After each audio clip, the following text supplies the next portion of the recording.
Isso para que ninguém vos engane com palavras capciosas, com palavras enganadoras, sutis. Eu digo para vocês, não deixe. O texto bíblico é bem claro. Não, para que ninguém vos engane. Está no imperativo. Nós podemos até nos dar ao luxo de ser enganados em algumas questões básicas, mas nas questões espirituais, o texto é bem claro. Não deixe que ninguém vos engane. Não deixe. Porque nós podemos ser envolvidos por armadilhas. E essas armadilhas, elas podem nos destruir. E existem 4 consequências dessas armadilhas. 4 consequências. A primeira delas é a decepção.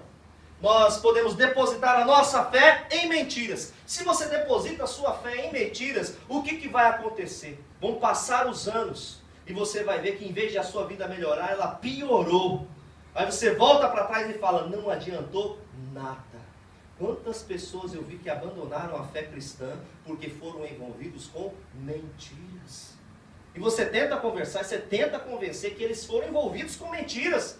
Que essa não é a verdade, mas a cabeça deles ficou cauterizada, endurecida, enrijecida. Já não conseguem mais sentir e não conseguem mais amar. E até mesmo ter esperança e crer que existe um evangelho verdadeiro. Então a decepção é uma das grandes consequências do ser envolvido com essas armadilhas. Segunda consequência são os prejuízos. Observamos aí a Igreja Universal do Reino de Deus. Posso falar claramente acerca dessa igreja, porque a Igreja Presbiteriana do Brasil e as igrejas presbiterianas, eu creio que como um todo, já não aceitam mais o batismo da Igreja Universal do Reino de Deus como um batismo válido de uma igreja cristã, por causa dos desvios teológicos que eles apresentam. Nós vemos, tem a questão da fogueira santa, vocês conhecem, né? Dá todo o salário, Deus orientou aqui, vamos dar todo o salário. Você não paga as suas contas, você não paga o seu aluguel, você não come, Deus vai prover, você dá tudo. O que acontece? Você, depois que passa anos fazendo isso, vivendo dessa forma, e vê que a sua vida não mudou, que não foi abençoada, que de alguma forma gerou escândalo para a sua família, e eles não conseguiram vir até Cristo, você percebe que ficou decepcionado com a fé, ficou decepcionado com o que te ensinaram e saiu com um monte de prejuízo. Então, essa é uma das consequências das falsas doutrinas dentro da igreja. Terceira consequência, são perdas permanentes. Tem gente que perde a família, tem gente que perde a casa, tem gente que perde a saúde, que perde a vida, que perde o tempo, atrás de heresias, atrás desses ensinamentos errados, e nunca mais vão se recuperar. E existe também a condenação, porque quando nós pregamos um ensino errado, como diz ali no texto de Mateus, mas nós estávamos profetizando, estávamos fazendo tudo isso. Se nós ensinamos e vivemos de uma maneira errada, irmão, você pode ter certeza, vai haver condenação no final. Então, nós precisamos entender quem é que está buscando nos enganar. O nosso enganador.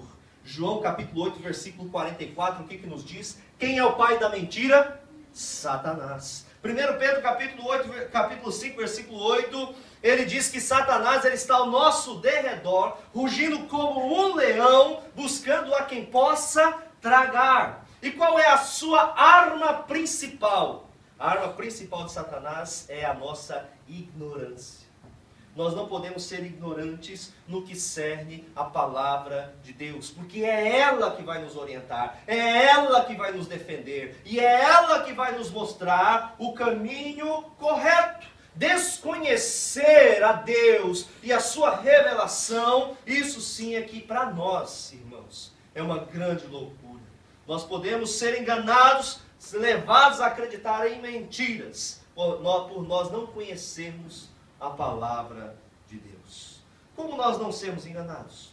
Então vamos analisar de acordo com o texto bíblico, como nós podemos adotar um procedimento de defesa para que nós possamos saber o que é correto e viver pelo evangelho genuíno. Primeiramente, é necessário que nós venhamos identificar. Para identificar, é necessário que nós tenhamos cautela com os falsos ensinamentos e cautela com os falsos pensamentos. Versículo 8 do capítulo 2 de Colossenses, vamos ler? Tende cuidado para que ninguém vos tome por presa por meio de filosofias e sutilezas vazias, segundo a tradição dos homens, conforme os espíritos elementares do mundo, e não de acordo com Cristo. Aqui nós temos uma lista de coisas que nós precisamos ter cautela. A primeira delas, tende cuidado para que ninguém vos tome por presa. Tomar por presa significa ser seduzido, ser amarrado, atado, né, cativo, fascinado por um determinado ensinamento. Ser levado à prática de atos contrários à moral e aos bons costumes. Quando observamos, existem pessoas, e até mesmo, ontem nós estávamos conversando sobre uma reportagem que saiu da revista Alternativa, com a irmã Ângela, estava falando a questão da violência doméstica. Né? E a violência, ela começa, existe todo esse perfil. Então começa devagarzinho, começa às vezes com uma falta de diálogo, depois ele se amplia para palavras rudes, depois se amplia para agressões verbais, e aí passamos para as agressões físicas, e aí passamos também para o exagero, né, espancamento, e existem tantas outras coisas, tudo isso é progressivo. Mas parece que as coisas vão acontecendo, quem está de fora observa e vê que cada vez está pior, mas não consegue se libertar. Se não houver alguém de fora para estender a mão e tirar a pessoa daquela situação, parece que ela não consegue se libertar. Da mesma forma acontece com as seitas. Quantas pessoas eu já conheci que estavam dentro de seitas e que não conseguiam sair delas, por mais que soubessem que aquilo não estava fazendo bem para elas. Elas não conseguiam se libertar, porque foram feitas cativas e foram feitas presas desses falsos ensinamentos. O adversário ele faz com que tantos, até mesmo Jesus, ele tentou tentar a Jesus, até mesmo nesse sentido. E como que é que nós vamos chegar até ser presa dessas falsas doutrinas? Existem as armadilhas. Aí existe aquela ilustração. Nós podemos chegar e nós queremos caçar um animal na floresta, o que nós fazemos? Nós montamos uma armadilha, nós colocamos um pedacinho de carne ali dentro, e aí o animal vem buscando o que? A armadilha. Ele vai falar assim, eu vou entrar na armadilha, eu quero ficar preso. Não. O que ele faz? Ele vai atrás da carne, né? E ali tentando pegar a carne, ele é abocanhado.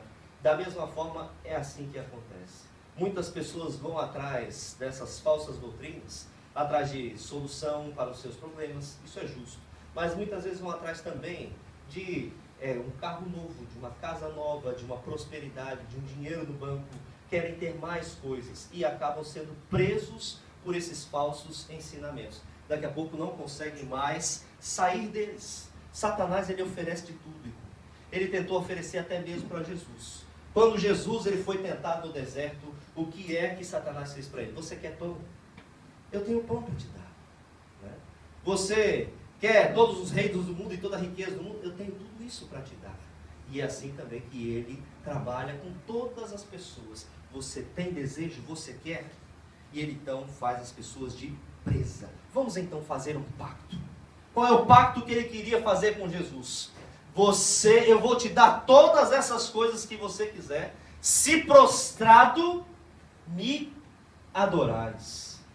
Nós precisamos estar atentos, porque Deus nos chamou para a liberdade. Deus não nos chamou para sermos cativos. Ele atrai as pessoas à prática contrária à palavra de Deus, seduzindo-as e oferecendo o que elas desejam. E o ensinamento é enganoso. E aí então lhes arrebata do caminho de Cristo e do caminho da liberdade que o Senhor comprou para nós. Segunda coisa que nós precisamos ter cautela, de acordo com o texto, ele nos fala: tende cuidado para que ninguém vos tome por presa por meio de filosofias. Filosofias. Existem tantas filosofias hoje no nosso dia, no nosso tempo, para poder nos afastar da verdade de Cristo. Eu me lembro que quando eu era criança, eu acreditava na criação, acreditava em Adão e Eva, na Arca de Noé. Depois que eu me tornei adolescente, eu falava, isso são histórias. porque o certo mesmo é o que Darwin ensina, é a lei da evolução, e o meu tataravô, ele era um macaco. Então eu pensava dessa forma, encontrei a verdade. Existem muitas outras filosofias no nosso dia que estão disseminando palavras contrárias à vontade e ao que ensinam as Escrituras. Nós não podemos ser dominados por essas filosofias. Existem teorias sobre a origem do mundo, sobre o ser humano na antropologia. Existem teorias sobre a dinâmica social, a sociologia, sobre os fenômenos mentais na psicologia e etc. E o ensino filosófico, ele é colocar em primeiro lugar todo esse conhecimento em detrimento da palavra de Deus. Existem muitos ensinamentos que são bons, muitos conhecimentos científicos que são bons, mas nós não podemos colocar nada em primeiro lugar acima da vontade de Deus. Achei muito interessante uma vez, a Ana Cláudia, o ano passado, né? Nós fomos no médico e ela estava se sentindo muito mal, com dor de garganta, e nós fomos no médico, estava fechado um, ela foi num outro que nunca nós fomos. Chegou naquele hospital, recebeu o remédio para dor de garganta, e ela pegou o remédio. Depois que ela pegou o remédio, ela falou assim: Deus, eu vou tomar o remédio, mas o Senhor é quem cura. Então abençoa esse remédio que eu vou tomar, e o Senhor é quem cura. E ela estava tomando um remédio que ela não sabia, que ela tinha alergia àquele tipo de antibiótico. Ela tomou o remédio, na mesma hora começou a pipocar tudo dentro dela, começou a sufocar. E é uma dose alta do remédio, cortisona. Ela não podia tomar esse tipo de remédio. E aí então ela começou a se sentir mal, começou a pinicar toda, né? E ela falou assim: Deus, o Senhor é aquele que me guarda. Se ela não tivesse orado, irmãos, nós precisamos saber que quem nos guarda é Deus. Nós temos acesso a tantas coisas boas que a ciência pode nos oferecer, mas nós precisamos colocar em primeiro lugar sempre a vontade de Deus. Falar assim: eu vou me operar, né? Vou me operar, tal, vou resolver o meu problema de saúde. Não, Deus abençoa essa operação, abençoa esse médico, abençoa essas enfermeiras. Coloque em primeiro lugar Deus. Você tem a possibilidade de fazer tudo sozinho, irmãos. Você tem a possibilidade de trabalhar e ter o seu salário, mas você pode orar: Deus, abençoa o meu salário. Deus, abençoa o meu trabalho, abençoa-me na vida profissional. Nós não podemos colocar em primeiro lugar essa filosofia humanista que nós vivemos nesses últimos tempos. Qual é a filosofia? Nós temos capacidade de fazer todas as coisas, mas nós precisamos aprender que nós dependemos de Deus. Essa é a filosofia da palavra de Deus. Nós podemos ser conquistados, não podemos ser conquistados por essas vãs filosofias, mas nós precisamos ser rendidos ao que diz a palavra de Deus. Outra coisa que nós precisamos ter cautela, de acordo com o versículo 8, Colossenses capítulo 2, versículo 8. Tome cuidado para que ninguém vos tome por presa, por meio de filosofias e sutilezas. Né? Sutilezas. O termo ele significa desilusões vazias. Então, nós podemos ser enganados, né, por filosofias que são coisas grandes e construídas e que fazem parte do construto social. Nós podemos ser envolvidos através da nossa própria cobiça, da nossa própria vontade, ser envolvidos através da tentação de Satanás. Mas nós também podemos ser envolvidos por pequenas sutilezas. Sutilezas do nosso dia a dia. Coisas pequenas, sutis, que são lançadas em nossa mente e que tiram o nosso foco, e nós desviamos toda a nossa força, muitas vezes, para essas coisas pequenas e perdemos tempo com coisas pequenas.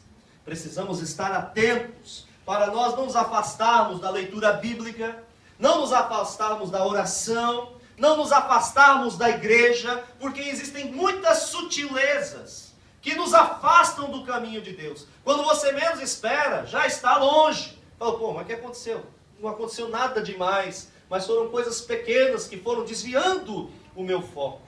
O texto bíblico fala também que nós precisamos ter cuidado com as vãs sutilezas. Outra cautela que nós precisamos ter, aqui nesse versículo 8. Segundo a tradição dos homens.